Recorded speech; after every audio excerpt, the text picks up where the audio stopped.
Welcome back to another episode of Trackside with Anthony Delpech. It's good to have Anthony back.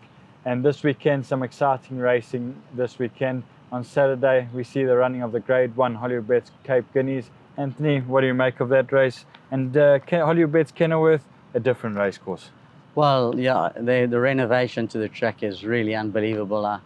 I couldn't believe it. It's really, they've gone out of their way to really make, not just for the small punters that comes around, to make them feel very comfortable, and it is really, really fantastic. And the winners and closures is fantastic. So looking forward to a great race meeting on the weekend, the Hollywoodbets Guineas, and it's always, for me, it is the best Guineas in the country.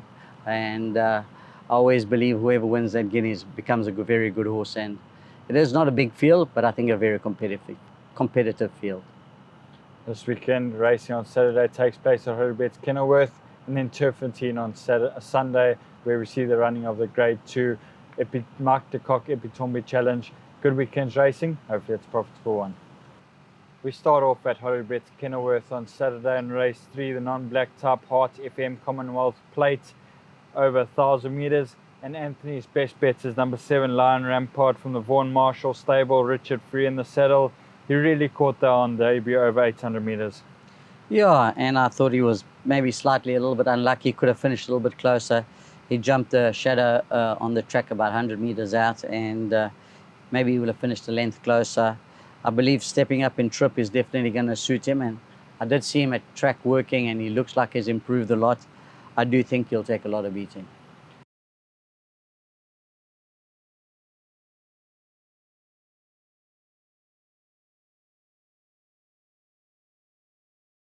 And then number 8 on the card is El Capitan from the Gareth Van Sale stable, Craig Bantam in the saddle. What can you tell us about the son of Rafif?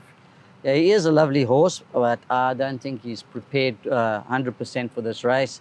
I think he'll benefit from this race, and he'll be very competitive next time. He will just need this run a little. He'll come on with it. The horse is with the run, but he's a horse with ability. He's progressive, and there's a lot more to come. I think he'll run an eye-catching race. Race 6 on the card is a Grade 3 Splash Out Victress Stakes over 1,800 meters. And the Hollywood Syndicate is represented by number 5 Happy Chance from the Brett Crawford stable, Richard Free in the saddle.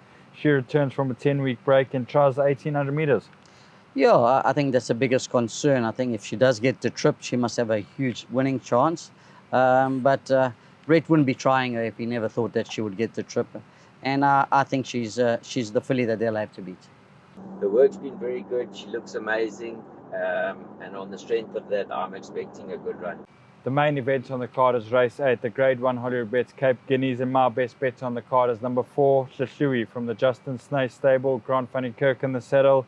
He won a good race in the Grade 2 Cape Punters Cup when coming from last time over this course and distance. He jumps from a good draw of 4. He looks to have plenty of class about him, but there's not much between the form with the other horses, Green with MV and number 2 Questioning. Tail of the Comments is definitely better than his last start. What do you make of this race? I make it a little bit more wide open. I really do think a horse like Snow Pilot must have a chance. I think I'd forgive Tail of the Comet for its last run. I definitely think he's a better horse than his last performance, and I think if he steps up to his true ability, I think he'll be a serious horse in this race. I think he's a very competitive field, but very wide open. Race 9 on the card is the Ozo Class 4 Fillies and Mares race. And the Hollywood Syndicate is represented by number 10, Great Cat from the Brett Crawford stable, Lou and Porto in the saddle.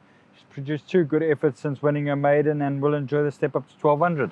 Yes, definitely. Last time the 5 furlong was a little bit too sharp for her. And I'm sure stepping up to the 6 furlong is definitely going to make the difference. And I think she'll be very competitive. She came out of her last run very well. Obviously, the 1,000 last time was just too much on the short side for her. So stepping up to 1,200 should be a lot better for her, and I do believe that she'll be competitive once again. We close off in race 10, and it's a Kazang Class 4 over 1,200 meters, and the Hollywood Syndicate is represented by number 6, Moyo Waliga from the Gareth Van Sale stable, Richard Free in the saddle. He ran a good race with a tongue tie fitted last time and should have finished closer that day. Yeah, he was a very unlucky horse last time. He should have won last time. He ran into a lot of trouble. I think if he gets a good passage and he's placed properly, very hard horse to beat. He's taking his racing well.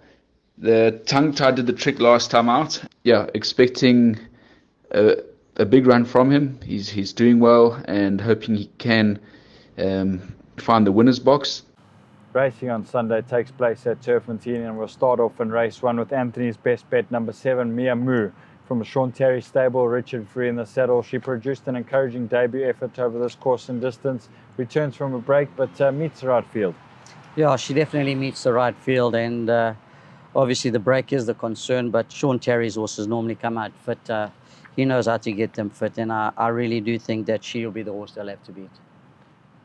In race 6, the Hollywood Syndicate is represented by number 7, Turpitz from the Brett Crawford stable. Camilla Matignani in the saddle.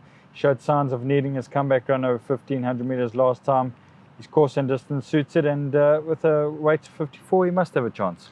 Yeah, he's an honest horse, and I think he always gives of his best, but I think in a race like this, you can't write him off. It is a competitive field, but he'll have an each way chance.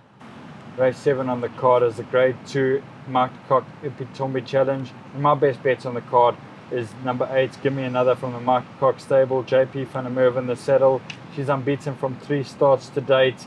She won a good race in the Grade 3 Betway Fillies Mile last time. Carries a night weight of 53 kgs, drawn well, and should keep her unbeaten record intact.